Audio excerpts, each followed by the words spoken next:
재료가 않는데요.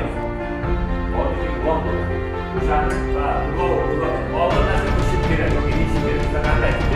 거기 부족한 24-yilda bo'lib o'tgan episkopik imtihonlarda muvaffaqiyatli o'tib, bazada tasdiqlanib, hozirgi kunda Koreya tomonidan berilgan shartnomaga asosan Koreyaga uchib ketish oldi ko'niktirish o'quv mashqlarini o'tyapmiz. O'quv mashqlari oldin bir hafta bo'lar edi, hozirgi kunda bir oyga cho'zdirildi.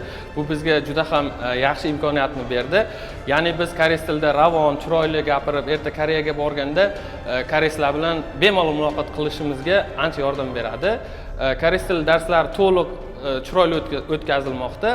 Domlamiz ham yetarli bilimga to'la ega. Migratsiya agentligiga rahmat aytib qolamiz. Koreyada ko'rishguncha. Chayiramen Dilmurod imnida. Bugun hafta qaysi kun hafta?